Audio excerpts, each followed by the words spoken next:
ہمارے پاکستانی جو ہیں وہ کچھ اور سوچتے ہیں. اب مجھے سمجھ میں نہیں آتا ہے کہ ہماری پاکستانی حکومت یا ہمارے پاکستانی اسٹیبلشمنٹ کس قسم کی سوچ وہ سوچ رہا ہے کہ اب لوگوں کی دباؤ یا علماء کی دباؤ کی وجہ سے وہ تسلیم نہیں کرتے ہیں یا کوئی اور وجہ. میں اس ساتھیوں سے کہتا ہوں کہ وہ پاکستان جس نے 15 دسمبر 1970 کو 25,000 فلسطینیوں کا قاتل ہے، وہ پاکستان کس زبان سے کہتا ہے کہ میں اسرائیل کو تسلیم نہیں کرتا؟ کوئی جواب اس کے لیے ہے؟ اگر تم اتنے دلدادہ تھے تو 25,000 کو آپ نے قتل کیوں کیا؟ مجھے اس منطق اور فلسفے اور اس سیاست کا سمجھ نہیں آتا ہے. جہاں تک ہمارے علماء کا تعلق ہے، میں بصد احترام ان علماء کے خدمت میں گزارش کروں گا کہ آپ ذرا قرآن پہ نظر ڈالیں اور آپ اپنی سنت اور تاریخ کو بھی سامنے رکھیں کہ اصل حقیقت کیا ہے. آپ سب جانتے ہیں کہ نوح علیہ السلام سے انسانیت کی نسل پھیلی ہے اور بنی اسرائیل نوح علیہ السلام کی اولاد ہے، اور نوح علیہ السلام کا مسکن یہیں پہ تھا. پھر اس کے بعد ابراہیم علیہ السلام جو ملت ابراہیم کے سربراہ کے نام سے جانا جاتا ہے. ابراہیم علیہ السلام کا جو اصل وطن ہے وہ عراق ہے. عراق میں بھی دریائے فرات کے کنارے ایک شہر تھا پرانا، شاید اب اس کے کھنڈر ہوں یا نہ ہوں، اس کو اور کہتے ہیں. اس سے وہ نکلا ہے ابراہیم علیہ السلام، اور اس نے یہاں آ کر فلسطین میں اسحاق علیہ السلام کو بسایا اللہ کے حکم سے، اور اسماعیل علیہ السلام کو مکہ مکرمہ میں بسایا. اور اسحاق علیہ السلام کے اولاد میں یعقوب علیہ السلام، اور اسرائیل یعقوب علیہ السلام کی لقب ہے. اور اس کے 12 بیٹے تھے، اور بنی اسرائیل کے 12 قبیلے اسی یعقوب علیہ السلام کے بیٹوں کی نسبت سے. سب سے چھوٹا یوسف علیہ السلام تھا. مصر پہنچے اور وہاں حاکم بنے، اور اس نے تمام گھرانے کو، یعنی باپ بیٹ بھائی سمیت سب کو وہاں بلایا، اور وہاں پہ بنی اسرائیل پھیلے اور بڑے اور سب کچھ ہوا. اور پھر موسیٰ علیہ السلام انہی کے نسل سے، اور جب وہ دریا کو پار کر کے نکلے اور پھر شام پر اللہ کے جانب سے ان کو حکم ملا کہ تم شام میں داخل ہو جاؤ، اور انہوں نے کہا کہ وہ تو بڑے جسیم اور قوی اور فلانا اور ہمارا، اور یہ ساری باتیں جو قرآن کریم نے نقل کی ہے. اور سورہ مائدہ میں آیت نمبر 21 میں اللہ جل جلالہ فرماتے ہیں، موسیٰ علیہ السلام کے قول کو نقل فرماتے ہیں، یا قوم ادخلوا الارض المقدسۃ التی کتب اللہ لکم ولا ترتدوا علی ادبارکم فتنقلبوا خاسرین. اب ارض مقدس میں آپ حضرات تفصیلی مواد دیکھیں.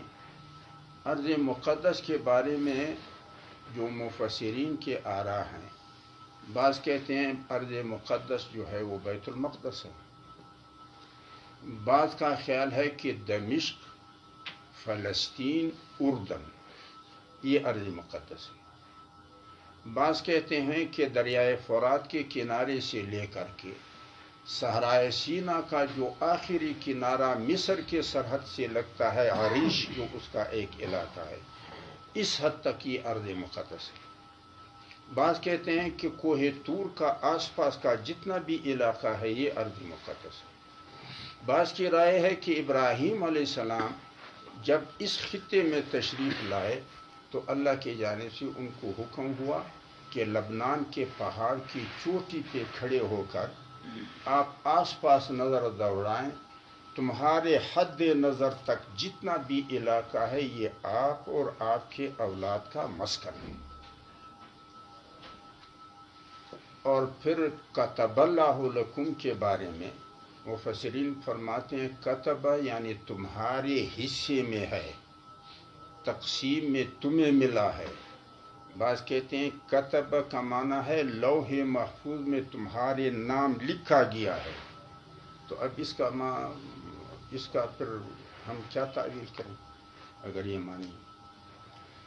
پھر آپ حضرات کو معلوم ہونا چاہیے کہ داؤد علیہ السلام قتل داؤد و جالوت کا جو واقعہ ہے، داؤد علیہ السلام اس سرزمین کو 1000 قبل مسیح میں فتح کر چکا ہے،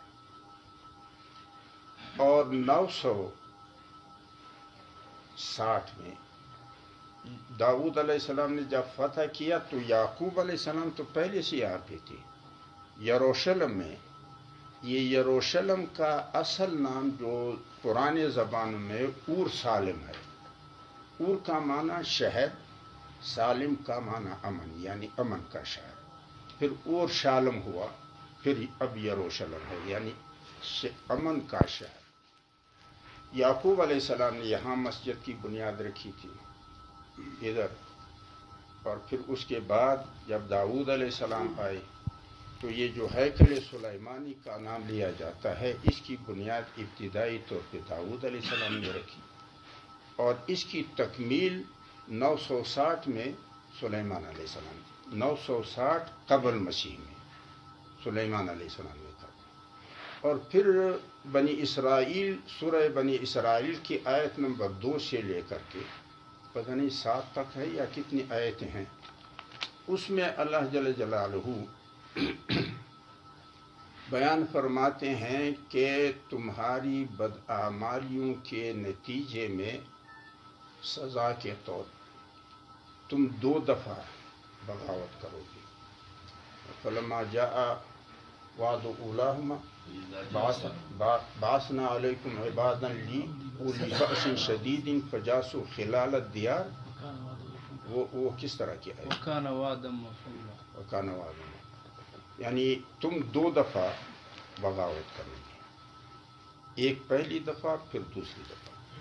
پہلی دفعہ انہوں نے جو بغاوت کی ہے وہ میرے خیال میں یحییٰ علیہ السلام یا زکریہ علیہ السلام کا قتل ہے، اور جب انہوں نے یہ قتل کیا تو 599 میں قبل مسیح بخت نصر جو بابل اور نینوا کا حاکم تھا، اس نے یہاں داخل ہو کر پورے یروشلم کو اور بیت المقدس کو اور یہ ہیکل سلیمانی کو تہس نہس کیا، اور ان سب کو قیدی بنا کر بابل میں لے گئے جو عراق کا تھا، اور وہاں اس کو اپنے قید کیا، اور میرے خیال میں قریباً کوئی 84 سال بعد یا زیادہ سے زیادہ اس طرح کا ہے کہ پھر ایران کے 3 بادشاہوں نے جو ہخامنشی خاندان سے تھے، اور اس میں تو نام تینوں کا بھول گیا، انہوں نے بابل کے قید سے اور نینوا کے قید سے ان کو نکال کر دوبارہ یہاں لایا، اور وہ جو عزیر علیہ السلام کا واقعہ ہم قرآن کریم میں ہے کہ گدھا تھا، پھر کیف یحیی اللہ الموتیٰ، اس بستی کو اب اللہ کیسے دوبارہ آباد کرے گا، یہی بیت المقدس کا تھا، تو انہوں نے دوبارہ آ کے بسا دیا، اور یہ میرے خیال میں کون سے سن کا ہے،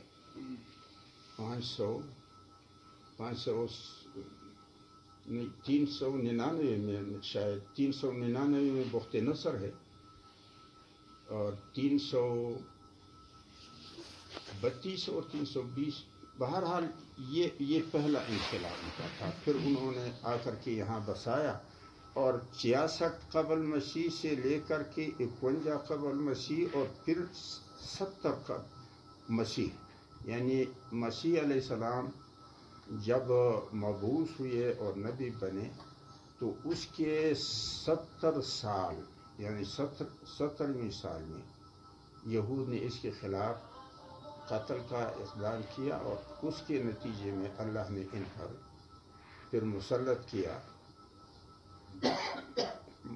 سکندر مخدومی تھا، پھر بطلیموس تھا، پھر ٹائٹس تھا، اور مختلف گورنر تھے۔ آخری جو اس کی اینٹ سے اینٹ بجائی گئی ہے وہ روم کا، میرا خیال میں ٹائٹس ہے یا کون ہے، یہ ان کا گورنر تھا۔ اور اس وقت سے جب ان کو اس سرزمین سے نکال باہر کیا ہے تو یہ در بدر پھرتے گئے، اس وقت سے پھر دوبارہ وہ واپس نہیں آئے۔ اور حضرت عمر رضی اللہ تعالیٰ عنہ کے زمانے میں یعنی 16ویں یا 17ویں صدی میں بیت المقدس فتح ہوا، لیکن اس پر حکومت عیسائیوں کی تھی، اور یہاں عیسائیوں کا ایک کلیسا ہے، کلیسا قیامت، جو سب سے زیادہ عیسائیوں کے ہاں متبرک ہے۔ یہاں پہ یہودیوں کا مقدس صخرہ ہے، یعنی ایک بہت بڑا پتھر ہے جس کو یہودی اس مقدس گنبد صخرہ جس کو کہتے ہیں، اور یہاں پہ مسجد ابراہیم ہے۔ یہی جگہ پہ عیسیٰ علیہ السلام، موسیٰ علیہ السلام، اور داؤد علیہ السلام، سلیمان علیہ السلام، یعقوب علیہ السلام، اور نوح علیہ السلام، عیسیٰ علیہ السلام، یہ زیتا اور نہیں ہے والتین والزیتون، یہ تینہ عیسیٰ علیہ السلام، نہیں تینہ جو ہے وہ نوح علیہ السلام کا محور اور مرکز ہے، زیتا یہ عیسیٰ علیہ السلام کی پیدائش اور مبعث ہے، طور سینا موسیٰ علیہ السلام کا ہے، بلد امین نبی صلی اللہ علیہ وسلم کا ہے۔ یعنی یہ تاریخی مقامات بطور شہادت پیش کیے جاتے ہیں کہ جو لوگ ہدایت کی زندگی گزارتے ہیں فرد واحد قوموں اور حکومتوں پہ غالب آیا ہے، اور جو لوگ بغاوت کی زندگی اختیار کرتے ہیں وہ حکومتوں اور قوت اور دولت کے باوجود تباہ ہو جاتے ہیں۔ تو یہ سارا ان کا ہے۔ اور پھر آپ حضرات نے تاریخ میں شاید اگر کسی نے پڑھا ہو کہ حضرت عمر رضی اللہ تعالیٰ عنہ جب یہاں معاہدے کے لیے تشریف لائے فلسطین میں، تو یہودیوں کا جو متبرک مکان صخرہ تھا، عیسائیوں نے اپنی اس عداوتی ذہن کے مطابق اس پہ تمام گند لا کے ڈالا کرتے تھے، اس کی توہین کرتے تھے، لیکن حضرت عمر رضی اللہ تعالیٰ نے خود اپنا جبہ پھیلا کر اس صخرے کو صاف کیا تمام گند سے، اور اپنے جبے میں اٹھا کر دور پھینکا، اور یہودیوں کو پھر اپنے متبرک مکان کی عبادت کی اجازت ملی۔ اور یہ پھر 1917 تک، یعنی خلافت عثمانیہ کے سے انگریز نے 1917 میں اس کو فتح کیا، اور جب 1917 میں انہوں نے فتح کیا تو پھر یہ انگریز کے ساتھ رہا، اور انگریز نے بنی اسرائیل اسی یہودیوں کو لا کر کے یہاں بسانا شروع کیا، اور بسانے کے بعد 1948 میں باقاعدہ اسرائیلی ریاست کا وہ ڈکلیئر کیا اس کو، اور پھر عربوں نے اپنی ملکیت کی زمینیں اسرائیل پہ فروخت کر دیا۔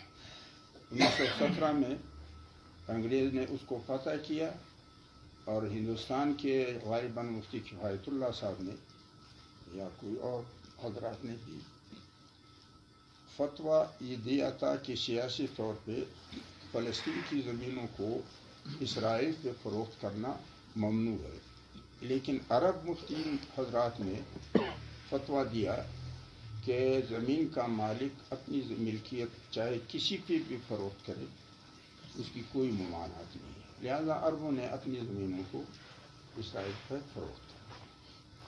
اب جنگ کس چیز کا ہے؟ یعنی اسلام اور کفر کا تو نہیں ہے، زمین کا ہے. تو پھر فلسطینیوں پر بھی امریکہ کا ہاتھ ہو، اسرائیل پر بھی امریکہ کا ہاتھ ہو. اور آگے میرے خیال میں سورہ بنی اسرائیل کی آیت نمبر 4 ہے، اس میں جس میں اللہ جل جلالہ فرماتے ہیں اسکنو یعنی ایک امر ہے کہ تم اسکن الارض. یہ کسی کو یاد ہے؟ کوئی حافظ ہے کہ نہیں؟ مولی عبد المالک آپ تو حافظ ہے. آیت نمبر 104 ہے سورہ بنی اسرائیل کی. لبني إسرائيل اسكنوا الأرض اسكن الأرض وقلنا من بعده لبني إسرائيل اسكنوا الأرض. یعنی اسکن الارض تو حکم ہے اللہ کا کہ یہاں رہو. اور پھر ایک اور آیت ہے، وہ کیا ہے؟ الا بحبل من اللہ. سورہ آراف ہے، آل عمران ہے. سورہ آل عمران میں ہے، جس میں اللہ جل جلالہ فرماتے ہیں کہ میں نے یہود پر ذلت اور مسکنت مسلط کی ہے. لیکن یعنی ذلت اور مسکنت کا معنی یہ ہے کہ ان کو حاکمیت کے پہلے اللہ جل جلالہ فرماتے ہیں کہ میں نے تم میں نبوت اور ملوک، انبیاء اور ملوک پیدا کی ہے. یعنی نبوت بھی تمہارے ساتھ اور حاکمیت بھی تمہارے ساتھ، لیکن تمہاری بدعمالیوں کی وجہ سے اب میں نے تمہیں اس نعمت سے محروم کر دیا ہے، تم کو ذلیل اور مسکین بنا. الا بحبل من اللہ وحبل من الناس. الا یہ کہ تم یا تو اللہ کے پناہ میں رہو یا پھر انسانوں کے پناہ میں رہو. تو انسانوں کے پناہ میں تو امریکہ کے پناہ میں ہے، مغرب کے پناہ میں تو ہے.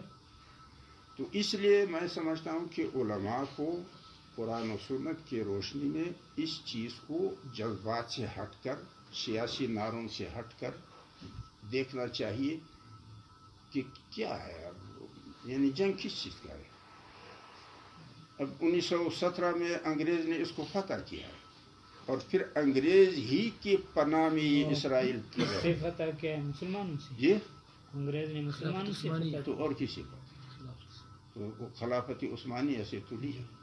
اور پھر 1923 میں سلطان عبدالحمید کو بھی رخصت کر دیا کہ جاؤ اپنا کام. تو اب مسئلہ یہ ہے کہ ہم ذرا قرآن و سنت کی روشنی میں حالات کا، چاہے سیاسی ہوں یا چاہے شرعی ہوں، اس کا ہے. اس لیے میں کہتا ہوں کہ اسرائیل کے تسلیم کرنے سے کم از کم یہ جنگ ختم ہو جائے گا جو فلسطین میں ہے.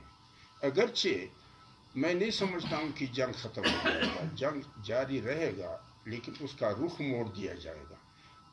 مجھے خطرہ اس بات کا ہے کہ امریکہ چاہتا یہ ہے کہ عربوں کو اسرائیل کے جنگ سے الگ کر کے ایک نئے جنگ میں اس کو ڈال دیا جائے، کیونکہ عربوں کا ترکوں کے ساتھ خلافت عثمانیہ کے زوال ہی کے زمانے سے ان کے درمیان وہ آپس میں چپقلش تو ہے. لہذا ترکی کا جو کردار ہے شام کے اندر، وہ امریکہ اور ترکی کا ایک جیسا کردار ہے. ایران کا جو کردار ہے شام میں، وہ ایران اور روس کا ایک جیسا کردار ہے. لہذا مجھے خطرہ یہ ہے کہ اگر یہ جنگ ختم ہوگا اور عرب یہاں سے فارغ ہو جائیں گے تو امریکہ ان کا رخ شام کی جانب موڑیں گے، اور شام کی حکومت کی حمایت عرب اس بنیاد پہ کریں گے کہ زبان اور نسل ہمارا ہے، اور ایران اس بنیاد پہ کریں گے کہ مذہب اور فکر میرا ہے. تو وہاں پہ ایران اور عربوں کا راستہ ایک بن جائے گا، اور پھر یہ دونوں بمقابلہ ترکی ہوں گے. ترکی کا جو اردگان ہے اس کے ذہنیت میں خلافت عثمانیہ کی وسعتیں ہیں جو بنگال اور یہاں تک پہنچ گئی تھی، لیکن ایران کے ذہن میں ذوالقرنین والی حکومتوں کے تصور ہیں کہ پوری دنیا پہ ہماری حاکمیت کی. تو ان کو وہ اور اس کو یہ پھر آپس میں ان کو لڑائیں گے. اور پھر اگر آگے جا کر کے یہ بھی ہو سکتا ہے کہ اب مثلا OIC جو مسلمانوں کا ایک اتحاد ہے، جو اب تک سعودی کے سربراہی میں پھر آپ حضرات نے سنا ہوگا کہ ترکی، انڈونیشیا، ملائیشیا اور پاکستان یہ ایک وہ کہتے ہیں کہ یہ مردہ گھوڑا ہے، یعنی OIC جو سعودی کے سربراہ میں یہ مردہ گھوڑا ہے. تو کیا کرنا چاہیے؟ ایک نیا اتحاد ہونا چاہیے. اور اب پاکستان اور سعودی کا جو آپس میں محض آرائی ہے یا ناراضگی ہے یا تعلقات کی خرابی ہے، میں سمجھتا ہوں کہ اس میں امریکہ کا منشا داخل ہوگا. اور اس کا مقصد یہ ہے کہ اگر مسلمان ممالک کے 2 دھڑے بنتے ہیں تو ایک دھڑے میں سعودی رہے تاکہ اندر کے حالات سے مجھے آگاہ کرے، اور اگر کوئی بھی ایسا عمل جو امریکن مفاد کے لیے خطرہ ہو تو اس کا وہ راستہ روکیں اور انتشار پیدا کرے. دوسرے اتحاد میں پاکستان رہے تاکہ پاکستان مجھے اس دوسرے اتحاد کے اندرونی حالات سے آگاہ کرے، اور اگر میرے مفاد پر کوئی ضرر پڑتا ہو تو پھر وہ اس میں انتشار پیدا کرے. تو وہ اس مقصد کے لیے، ایسا نہیں ہے کہ کوئی کہ پاکستان اور سعودی آپس میں ایک دوسرے کے دشمن بن گئے. اسی طرح جو آگے جا کر کے اگر یہ جنگ مغرب اور مشرق کا روپ اختیار کرتا ہے، یعنی مغرب میں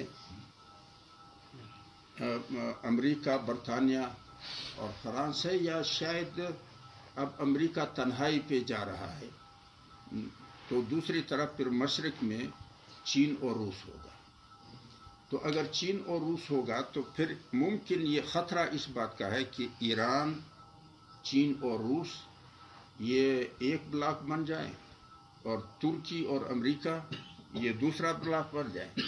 تو جب ان کے درمیان جنگ ہوگا تو ممکن ہے کہ وہ پھر جیسا کہ ابھی شیعہ اور سنی کے جھگڑوں کو ابھارا جاتا ہے، تو بظاہر تو 2 حکومتوں کا جنگ ہوگا، لیکن اندرون خانہ 2 عقیدوں کے درمیان جنگ ہوگا. اور جیسا کہ امریکہ کا منصوبہ ہے کہ خلیج میں یعنی مشرق وسطیٰ میں وہ حکومتوں کی تشکیل مذاہب کی بنیاد پہ کرے. مثلا عراق شیعہ ہے، وہ شام شیعہ ہے، یمن شیعہ ہے، نہیں وہ ایک اور قطر شیعہ ہے. تو اس طرح شیعہ اسٹیٹ بنا کر کے پھر سنی اسٹیٹ بنا کر کے پھر ان کو آپس میں لڑوائے گا، اور پھر بعد میں جب اس جنگ سے وہ فارغ ہوگا تو پھر شیعوں کے آپس میں ایک جنگ وہ پیدا کرے گا. وہ ہوگا عرب اور عجم کا، یعنی عرب شیعہ اور عجم شیعہ. اور اس خطے میں وہ نقشوں کو مرتب کرے گا قوموں کی بنیاد پر. مثلا پنجاب ہے، سندھ ہے، بلوچستان ہے، پشتونستان ہے، ازبکستان ہے، تاجکستان ہے، وغیرہ وغیرہ. تو یہ صورتحال اس طرح کی میرے نظر میں خطرے جو ہیں وہ یہ ہیں.